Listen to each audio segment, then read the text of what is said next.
nothing's changed. Always constantly creating win-win situations and creating great experiences where people are having fun, dancing, enjoying themselves, and meeting new friends for life. And I tried to keep business very simple. I lost a lot of money. I lost £1 million. This will blow over and we'll be fine. And we got to sort of the June and July, and then obviously Boris said again that no festivals are happening this summer. So at the time, you're thinking, shit, this is real. What really shocked us was for those first, when we said we're moving the dates to August, for that first 2 weeks, every single day on my phone, coming through was, I want a refund, refund. I was like, oh my God, this is mad. Listen, you lose money, and £1 million is a lot of money to lose, but I didn't lose sleep over it. There's nothing I can physically do to change that. So if you are resilient and you are persistent and you are consistent and you are out there constantly trying to improve to make your business model work, just keep at it. Just tweak and tweak and tweak. But I wanted to create something that are going to give people joy.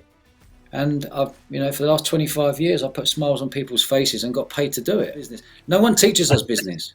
All we're doing is working it all out. All I've done is working it all out. And the working it all out, and I say this on my TikTok and my Instagram and when I mentor other young entrepreneurs, the working it all out is the fun bit.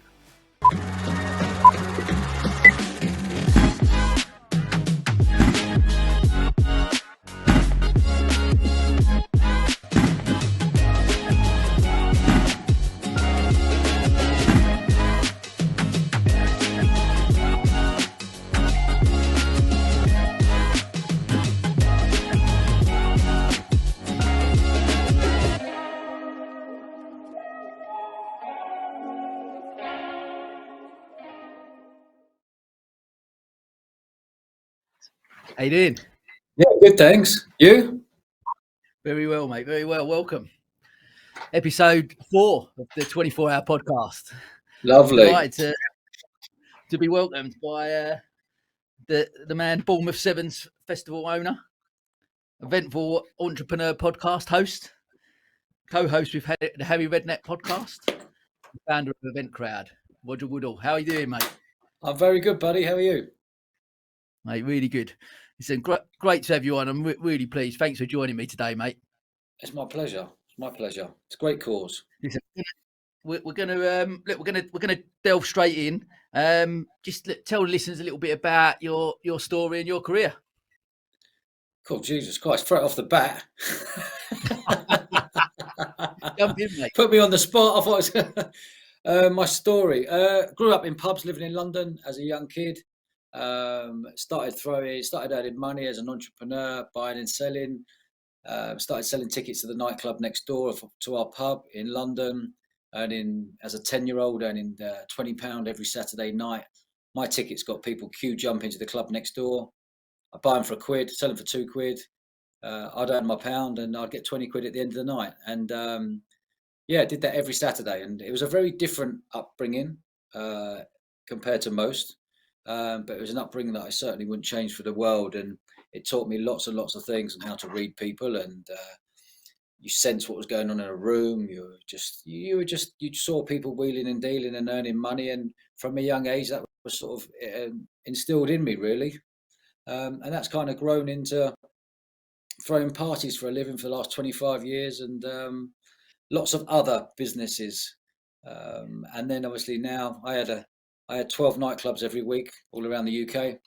I throw parties in and I take the door money, they take the bar money, and did that for 10 years, and then moved into creating my own sport and music festival, which has been running now, coming into year 16 with 30,000 people partying in the field for 3 days, listening to 100 DJs and bands and enjoying life. There's loads of other stuff thrown in there as well. We also created a sportswear brand, which we sold in 2018. That went global very quickly, called 5 for 10. We have launched a podcast called The Eventful Entrepreneur for the last 2 years, which is now in the top 0.5% of podcasts globally and listened to in 140 countries, where I interview people who've set up businesses, to sporting icons, to ex-international drug smugglers, to the owner of Reebok, to Michael Jackson's bodyguard, to you name it, Harry Redknapp. And I've had a mad couple of years, and interviewing Rod Stewart and Piers Morgan and Eddie Hearn, and the list goes on. Wow. It's been a lot of fun. And in the pandemic, we also created a new business called the Event Crowd, which is a new online events course that people can do. I brought in 40 of the world's leading experts, industry experts from Glastonbury, Wimbledon tennis, London Fashion Week, the Olympics, etc. All done a pre-recorded video at our HQ here. And people can learn everything you need to know about events and get you into the events industry within 3 months, rather than doing a 3-year degree and it costing you 27 grand. You can do our course for 2.5 grand, and you will learn everything that I know and all my team and all the experts we've brought in. So it's we saw a huge niche in the market, gap in the market, and we've gone for it. That's my little world. There's loads of other stuff thrown in there. Wow. I needed to book out a couple of hours for this one, mate. Listen to episode 100 of the Eventful Entrepreneur. It's all in there. Right, love that. Well, look, I mean, interesting listening to your story, your obviously upbringing. So, was you always destined then to be an entrepreneur from a young age? You think that was always in you? Oh, it's always in the blood. It's always been in the blood. Yeah, it's interesting. In fact, my mum passed away this year, and I got she's a proper entrepreneur. She was from Manchester, and she was in the casino world, as was my dad, was a croupier in the casino world. And there's a photo that come out of the loft, and they used to do a lot. They used to run pubs in London after the casino world in the late 70s, 80s. And yeah, there's a photo of me that dressed up one of their fancy dress nights, dressed up as an entrepreneur, all the watches inside. Yeah, I guess it's in the blood. And it's just myself growing up with entrepreneurs like Arthur Daly or Del Boy.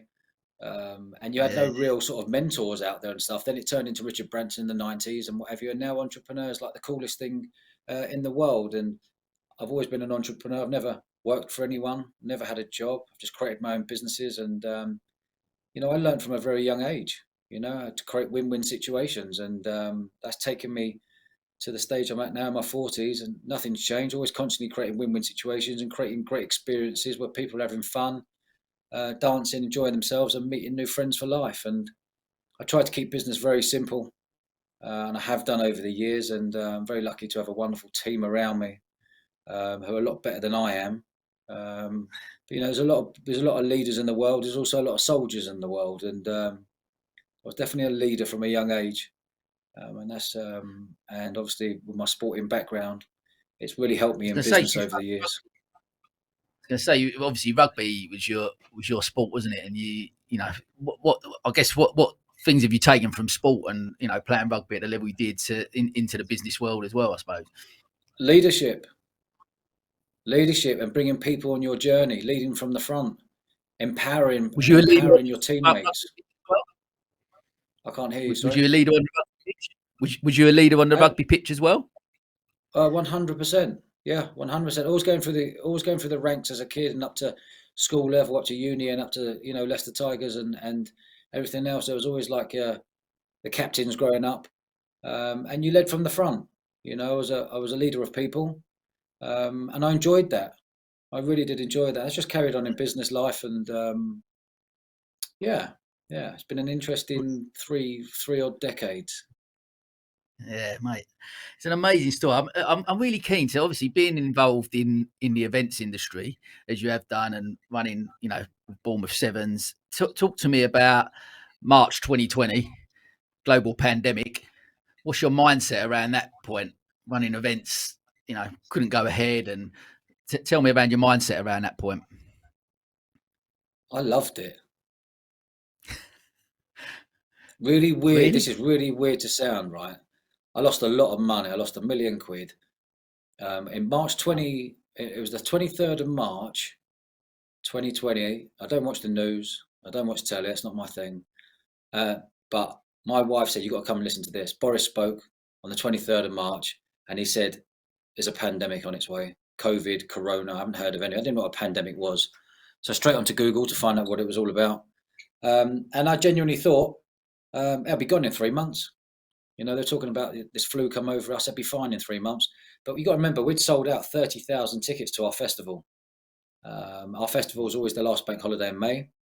So we had 2 months to go. So all our tickets were sold out. Everyone was excited to come to the festival. 400 teams, people flying in from different countries. So we had to make a big decision very quickly to move it to the August bank holiday weekend.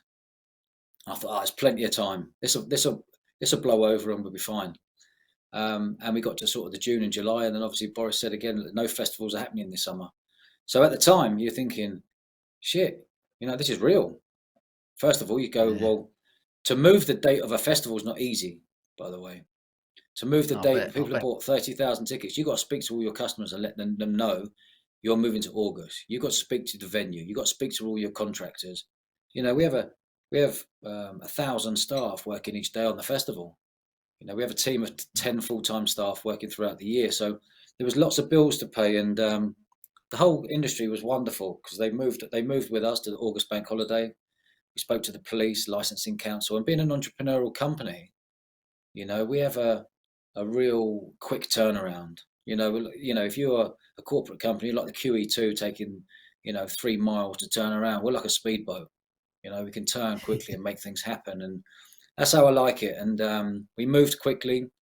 What really shocked us was for those first, when we said we're moving the dates to August, for that first 2 weeks, every single day on my phone coming through was, I want a refund, refund. I was like, oh my God, this is mad. And then after the 14th day, everything stopped. And we added it all up, and only 20% of the people who bought tickets wanted a refund. So 80% of people kept their tickets saying, we're supporting you and backing you. And that to me really sort of gave an amazing feeling that was such a loyal crowd we've built up over the years. And so within that period, all that going on, I also know that whatever happens, I've been here before. I'm very resilient, and I was excited. I was really excited of what businesses I can now create in a real problematic time. And that's what we've done for the last 2 years. We created 2 wonderful businesses on the back of it. And listen, you lose money, and £1 million quid's a lot of money to lose, but I didn't lose sleep over it. There's nothing I can physically do to change that. So there's no point of losing sleep and being upset and everything. It's like, happy days, here we go again. So I can start creating a new business now where I guess majority of people were maybe curled up or sitting on their hands and with the fear of what's going on. I've been here before in 2008, so and in 2001, and I found it really exciting, and it gave me the opportunity to get back into the business, because prior to that, from 2016 to 2020, I had a mini retirement to spend time with my family and my wife, and go traveling around the world and go to many festivals and party and enjoy ourselves. But I was ready, after you're doing that for 4 years, there's only so long you can keep doing that with not that serious purpose, because the festival was a well-oiled machine. By the time 2020 hit, we'd been going for 13 years, and I put a wonderful team of managing directors and commercial directors and event managers and social media managers all in place. So it allowed me to step away from the business and give total freedom and empower all of our team there to be entrepreneurs within an entrepreneurial business. So that was wonderful. But, when it got to 2018, 2019, after 2 or 3 years of traveling and enjoying and eating good food and long lunches and all the stuff that goes with it, after all these years of graft, I was chomping at the bit to find something to get my teeth into something. So this was the perfect storm for me. Because it sounds to me like just it's fascinating to listen to you talk about it in that way, like, because so many people, I guess they run businesses and have failures and things that don't work out, and the resilience that they need to show to bounce back. I guess one thing I've learned, that I've run businesses myself for 15 years. Some have worked, some haven't, but the lessons you learn from the things that don't, what make you stronger. That's how I've always looked at things. Like, I don't see failure as there's no failure, there's only feedback. That's one thing I always sort of look at. So whatever's gone on, whatever challenges you go through, you look at them as that's a problem at the time. You've got to look at, like you said, listening to you talk about, you can tell that passion that you've got for business as a whole, like you can tell that you love it. And that obviously comes across with the people you work with staff, with like you said, your clients have 80% of them go, no, we believe, we want to support you. That, what an amazing feeling to have at that point. Absolutely.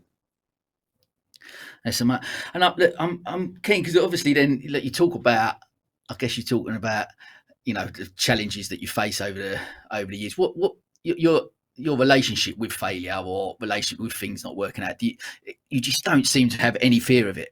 Would I be right in assuming no fear. Fear of what? There's no fear there. I don't even have the word failure in my vocabulary. I don't understand why people say you have to fail, you have to fail, you have to fail. You don't have to fail. The way I see it is I'm constantly just tweaking. Something's not working, I'll tweak it. Something's not working, I'll tweak it. The only time you fail is when you have to fold your business. Have you ever folded a business? You're the one who's stopping, but there's so many opportunities to keep tweaking. If you are resilient and you are persistent and you are consistent and you are out there constantly trying to improve to make your business model work, just keep at it. Just tweak and tweak and tweak. But there's a lot of people who have got very strong minds, and there's a lot of people who may not want to push it that far. All depends how hungry you are to be a success. And I'm driven not by a pound note anymore. I'm just driven by creating really nice brands that people like and really enjoy, and I can make an impact in their lives, whether it's a festival or whether it's throwing 1,500 parties in nightclubs all around the UK, or whether it's creating an Eventful Entrepreneur podcast where I'm bringing people together again because people weren't allowed to go to events. I didn't know what a podcast was 2 years ago, but I wanted to create something that are going to give people joy. And I've, for the last 25 years, I put smiles on people's faces and got paid to do it. So it's, I just don't like the failure thing. I think people on social media are jumping all over. You have to fail. You have to fail. You learn. You don't have to fail. You just keep tweaking and improving until you get to a point, because no one's ever taught us business. You don't go to school. If you go to school and do business studies, you're not learning business studies. You're learning from some old boy who's written a book 30 years ago and someone regurgitating it. That's not business. You go to university and do business study. I've got some students in the other day. I said, talk to me through what your business studies is. Okay, yeah, this, and this. I was like, oh my God. You're about 20 years out of date there. And how much did you pay for that course? Oh, £27,000. And it's taken me 3 years. Now I've got a degree, like everyone else has got a degree. But you're 3 years behind in business because no one's taught you business. No one teaches us business.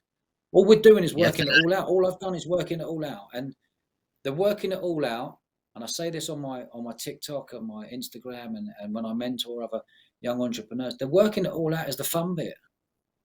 That's where the fun is. When you get to the destination I've exited companies before, there's no fun in that. You get a pound, you get a good chunk put in your bank account. Wonderful. Don't get me wrong, that's wonderful. I'm not saying money's not a good thing. It's a great enabler to travel and eat good food and stuff. Yeah. I could go for hours talking about this. I love it because honestly, it's fascinating for me. But I'm keen to just touch on something you mentioned there about your success for you, like, is not driven by a pound note like now. But was it previously? Was you driven by money previously, or have you never been? 100%. 100%. I grew up living above a pub in London, a 2-bed flat where you've got 1,000 people downstairs in your house, essentially, and the toxicity in that pub, whether there is villains in there, whether there's nice people in there, whether there's fights going on, you got the old bouncers, doorman on the door, you got police coming in, you got loud music, you got partying, you got a nightclub next door to you. My sleep patterns as a kid were non-existent. I was going to bed at midnight every night, and the nightclub would keep me awake because my bedroom was there and the nightclub was literally next door, one brick away, with 1,200 people in there stamping their feet to "Come On Eileen," and the DJ on the mic. So my sleep patterns were all over the place, but I knew I was earning money from everything going on in the pub, whether it was earning money selling tickets in the pub or taking people up the back stairs to the pub, have a secret knock on the door for the doorman open up, and I'll get 20, 30 people piled in the back, and I'll take the door money for that as a 10-year-old, 11-year-old, 12-year-old. Or on bank holiday weekends, it was on the River Thames. You'd have walk by trade because people were going down to the Thames. There'd be tens of thousands of people. So I'd go to the cash and carry as an 11, 12-year-old with mum and dad. I'd buy all the hot dogs and I'd buy all the ice creams. So I'm edging my bets on the weather. And at the end of the weekend, if it's a sunny day, I'm selling all the ice creams and taking all the hot dogs back on Tuesday after the bank holiday weekend. And if it's raining or poor weather, I'll be selling all the hot dogs. And as a 10 to 13, 14-year-old, all around the ages group, I was coming out at 600-700 quid net profit every bank holiday. That's a lot of money in the 80s as a young kid. So it's just grown and grown over the years. So whatever I've sort of put my mind to, I could go on talk about 10, 20 different businesses that have had money as in my teenage years, let alone when I come into a real business world at the age of 18, 19, up to where I am now. But I just constantly see, an entrepreneur as a seeker. What's that? So that drive for that at that young age, that drive was to nick a pound note, to get more money, and to reason I asked that is because I'm interested to gauge between, because what I find fascinating, what you talked about just now about the journey and not that destination, because we're often where people's success is measured by their financial wealth. That's how sometimes people's narrative is. They think it is. They think it is. But yeah. They think it is, because I've got a lot of multi-millionaire friends who are so unhappy just because they got a nice motor and a couple of cars and the kids are at a private school and they got a nice house. There's nothing else to them. They've got a lot of money, but they earn their money by not doing something they enjoyed. It might be working in a city. It might be having a recruitment company. Whatever it is, they're at a point now that they're in their 40s. They're not actually happy, But going back to your original question, I was striving for money as a young kid because I didn't have the luxuries that all my friends had living in nice houses. So I wanted a comfy upbringing. I wanted silence. I didn't want a nightclub next door to my bedroom banging music till 2, 3 in the morning. I didn't want people leaving the nightclub screaming and shouting, fighting, or whatever it may be to wake me up. I didn't want the dray men at 5 o'clock rolling the barrels to get into the pub. We had 2 Alsatians and a Doberman at the time. So the draymen would wake up the Alsatians and the Doberman. They'd bark.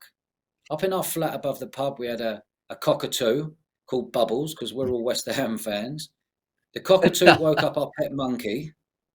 It was madness. Having a pet monkey, a cockatoo, budgerigards, dogs, noise. As a kid, all I wanted to do was earn money. And I got a huge buzz of earning money.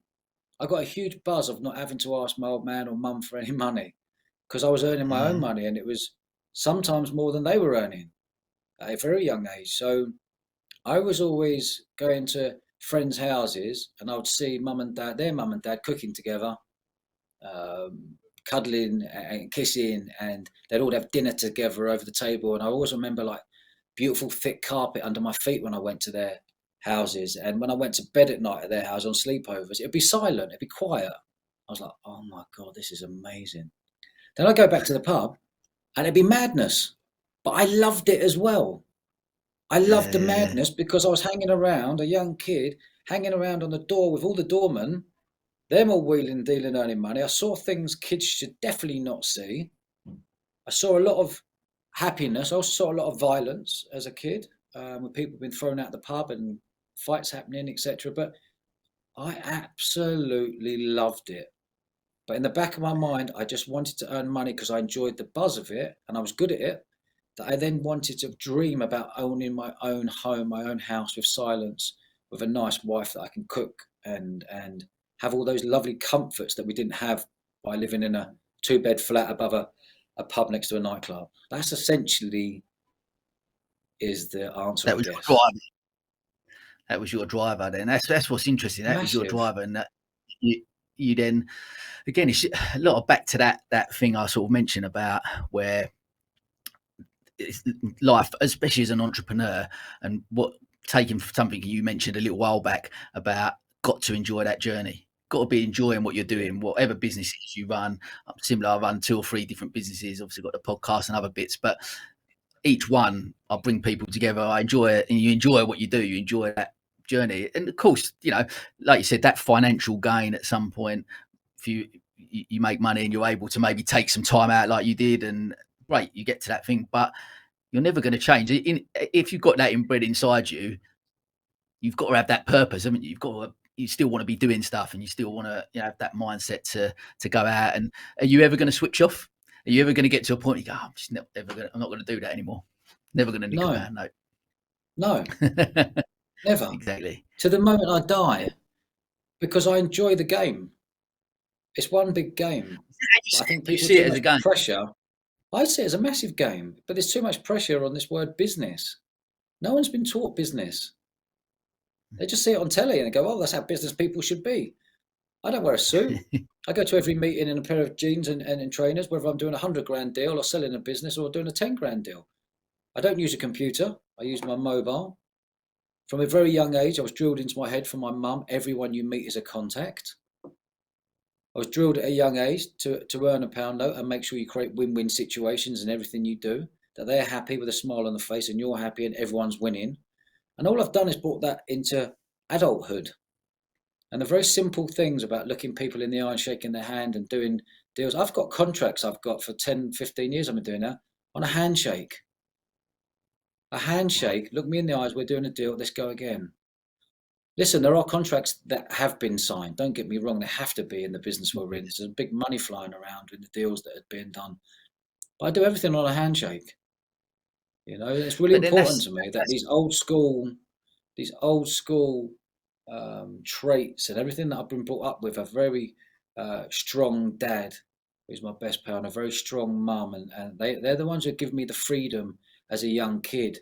And they're the ones who gave me the belief as a young kid. And it's a real powerful gift to give someone, a child, the power of belief and the power of freedom, and let them roll with things. So I'm just passing that on to my little boy now, and it's the light to see. But yeah, I've never really spoken about this before. It's quite cathartic. It's strange, isn't it, being a podcast host and actually then having someone interview you. I've been interviewed myself, and it's a strange one, the thing. But no, mate, how old's your boy? How old's your son? Yeah. He's 8, Alfie, lovely little kid. Amazing. And for you, I'm interested because I've got twins who are similar age. Where 7, they'll be 8 in May. But what? Can you see him growing up to be an entrepreneur? I can see it 100%. He listens to me on the phone. It's actually interesting when you're a dad and you're on the phone and having conversations, cutting deals, and or the celebrities you have on the podcast, or amazing conversations I've had, or talking about sponsorship or tickets or camping and glamping and the DJs and what acts we'll get. He's talking to me about it all at 8. Just because he's picked it up, it's lovely. He'd be watching a Champions League footy game. I don't think there's many 8-year-olds are going, "Dad, how much sponsorship around the pitches are they getting at the moment? See that sponsor on the front of the shirt? How much do you reckon they're getting, Dad? What's the capacity? How much is a ticket to get into that stadium, Dad? How much is a pint, do you reckon? How many people? How many pints? 2 people, 2 pints per person, average. This is all coming out because he's listening, and it's very powerful. You are your parents, and some people that's not a good thing, and some people it's a great thing, and some people it's an okay thing. But I can only go on what I've been blessed with 2 wonderful. My mum's gone now, but 2 wonderful parents who are clued up and humble and well mannered. It's nice. It's nice, and you know what? They worked their nuts off to. I got sent to a private school as a kid. I was living a double life. I was going to a private school where kids were turning up with briefcases and mummy and daddy dropping them off in rollers or whatever it was. It was a sports school. I was a talented little sportsman. I got a sports scholarship there, but still you had to pay. And mum and dad were living above the pub, working 7 days a week, 18 hours a day to make ends meet, and it was a real vibrant pub. They're the first ones to bring DJs and doormen. They were called bouncers back in the day. They're the ones they created fancy dress nights and everything that went with it. And and they gave me a wonderful sort of step up in life, going to a school with wonderful facilities to play sport and have a laugh. And I was no good in the classroom. I just didn't understand that you had to concentrate, and I didn't understand what all the other kids. All I wanted to do was be disruptive in a nice way. muck about, and all I wanted to do was be on that sports field. But it was living like a double life, because I'd go to this private school. Dad was a bodybuilder back in the day, and we had 2 Alsatians. We walked to school every morning, rain or shine, with the dogs. He'd have his bodybuilding tracky bottoms on. Remember the Gold's Gym things down the side? I'd be there in this posh little school outfit with a cap on, and I'd have my West Ham rucksack on, and they were great times. And on the way back, all the kids were like, "I want to be walking back with Dodge and his dad," and Dad would be singing "I'm Forever Blowing Bubbles." We'd have 20 kids, and he'd be dropping all the kids off at their houses and stuff. And it was a very different upbringing. But it was a double life. You're going there at school, and then you're coming back to the pub, and then it was like go, go, go, go, go, money, people, craziness going on, police turning up, loud music, da, da, da, da, But like I said earlier, I wouldn't change it for the world, but I wouldn't want my boy to be brought up in that environment today. Yeah, that's interesting. And I think for me, I'm keen to just touch on that about the education side of things. You went to a private school. We're obviously talking about your son, 8 years old, and obviously learning from you as an entrepreneur. But what's your take around the education system in the country? So for me, like similar age, I guess, and I think for me, like entrepreneurship wasn't necessarily encouraged. Certainly not at school back then. I went to school in Dagenham, worst school in the borough, and you look at it, but people's expectations or limitations of what you could go on and do afterwards were quite limited. Entrepreneurship, like I said, wasn't encouraged, where it is a lot more now in schools, isn't it? But I still don't know, like necessarily the way it's structured, the education system, that we don't encourage more entrepreneurship. What's your take on that? I think the whole education system is 100 years out of date. 100%. Listen,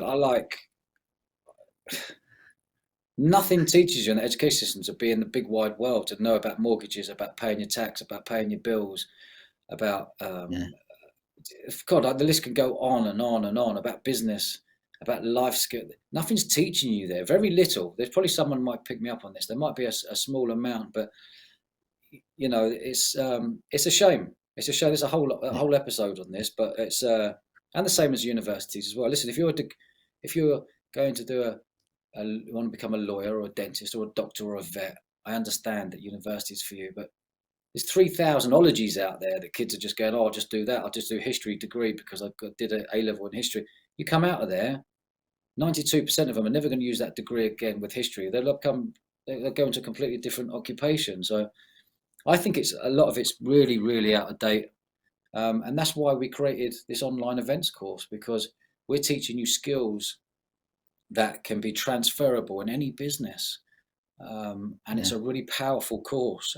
And because I didn't like exams at school, I've made sure they're not exams in this one. You can get a diploma within 3 months, and you're learning from the creme de la creme of people. So that's why we created it in lockdown. Invested maybe £250,000 into it. It's a wonderful course. It's called theeventcrowd.com. And it's something that I created because I knew there was a gap in the market, because everyone's going online these days. But the education system, I personally think it may be okay, but I don't think it's right for, if we're wanting to be a successful country of people leaving school and going, "Right, okay, we know what we're doing, we know where we're going." Everyone knows. Everyone's just working it out. That's why the whole country's in debt. Me and you share such a similar view on this. I've talked on my podcast a few times about, like I said, I've got twins with 7. I'm exactly the same. I say that if they come to me and they go, "Dad, want to go to university," like my wife is a solicitor. She wanted to do that since she was at school. So she had to go and do a law degree and get that. I understand, but they come to me and go, "I want to go and do a degree just because I don't know what I want to do." I just don't buy into it. I would go out, travel the world, I'd rather I'm going to start a business. I've got an idea, whatever that looks like. Ultimately, we just want them to be happy. But I do think that I totally agree with you. Just to go and do a degree for the sake of doing a degree doesn't, and even to the point where employers now, like I've noticed a few, because I said I follow you on social, and some of your posts are brilliant, and you talk about the people you employ. It's not about necessarily what qualifications they've got. or what? Are they a good person? Can they do the job? I don't read CVs. I don't read any CV. I don't care whether you've got a degree or not. Are you a good bloke, good person, good woman? Are you sharp? Are you quick at replying to people when they contact you? Do you write a good email? Are you kind? Are you good with other people? Are you a team player? Are you looking out for your other teammates in the office? They're the simple. Everyone else we can teach you. Brilliant. These are simple, really good skills to be nice and being able to work alongside someone. The amount of people that I know have got businesses with, for me, anything over 13 full-time members of staff creates hierarchy, gossip, and all the other stuff that comes with it. People are going, how much are you on? How much are they on? When you've got a team of 12 and under, it feels like a real nice lifestyle business. And people sort of may go, oh, lifestyle business. That mean you don't earn enough money? It means you're just ticking over. No. A lifestyle business is something you really enjoy doing with people who you really enjoy being around and making it profitable. Now, 70% of businesses do not make money. People don't know that. 70% of businesses do not make money. But people who've got those businesses aren't making money may not want to be seen as a failure, so they'll carry on and get in more debt. It's crazy. Yeah, crazy. 80% of startups fail. There you go. There's another one. 80% of startups fail. No one's teaching you how to start a business. No one's teaching you you've got to go to the bank and set up a bank account. No one's teaching you to set up a limited company. No one's teaching you about the accounts. I could go on about accountants. I still don't understand. I've run some big of my own businesses, some big businesses. Even when the accountant comes to me, he shows me the sheets. I said, that is so confusing. Brackets, numbers all over the place, names that I've never even heard of. The whole paperwork's confusing. How are normal people like us who just want to simplify everything meant to work it all out when everything's confusing? Because it's 100 years out of date again. I love it. I love your whole ethos around business and life in general. It's let's just keep things simple. Because it can 100%. be, can't it? If you keep things simple, it doesn't become yes. But mate, look, I couldn't not talk to you about podcasts. Obviously, being that you started yours 2 years ago, the Eventful Entrepreneur. Talk to me a little bit about that. So obviously you've had the situation in lockdown, you've had to keep pushing back and you've had to cancel Bournemouth Sevens and push the date back, etc. Then you launch an Eventful Entrepreneur podcast in 2 years, you're in the top 0.5%. You've interviewed some amazing guests. What inspired you at that point to launch it? To bring people back together again, because I couldn't do it in a field. Brilliant. So how can I bring people together that they can listen to amazing stories where I'll interview amazing people who have all lived eventful lives, crazy people, you know, open up my black book. Like I said earlier, my mum said, everyone you meet is a contact. I'm one phone call away from anyone in the UK. And if I can't get hold of that person, I'm 2 phone calls away, you know, and when people want to talk about themselves and tell their story in a really nice way, in a really nice manner, that's only going to help people who are listening. You know, you might listen to a podcast episode, you might learn 3 or 4 tips. You go, oh my God, that might change the whole outlook to my business if I tweaked it like that or I did it like that. You know, so I've personally absolutely loved it. And if you flick through the 106, 107 episodes I've done so far, and someone says to me, which is your best, I can't put my finger on it. There's so many good ones on there. And I guess that's why it's grown so quickly, because the feedback that I get is that once you start, they listen to one, you get hooked.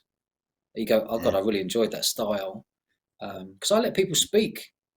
You know, a lot of podcast hosts don't let people speak, and just take them on a journey. I freestyle everything, no notes, no research. I did 5 minutes the night before, a little bit flicking around, nothing written down. I just freestyle it, and we have a wicked conversation for an hour, or maybe an hour and a half. Love it. Look, mate, we share a similar power. I'm just coming up to my 50th episode, I think, now, and it's been, out of all the businesses I've run and stuff I've done, this is probably one of my favourite things. I love having like today, like, mate, so grateful for you coming on and having a chat with me. It's brilliant. Like I said, it's been fascinating actually following you on social media and seeing that, and really engage with your posts and the stuff that you talk about and just your ethos. I think we just share quite similar values and stuff certainly surrounding business and what that looks like. So it's been and really grateful, obviously, you coming on.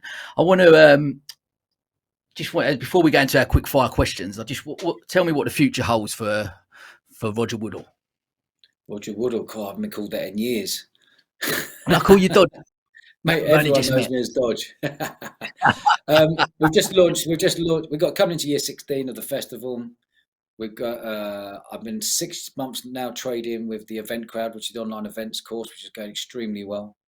The podcast is flying, and I'm just enjoying life.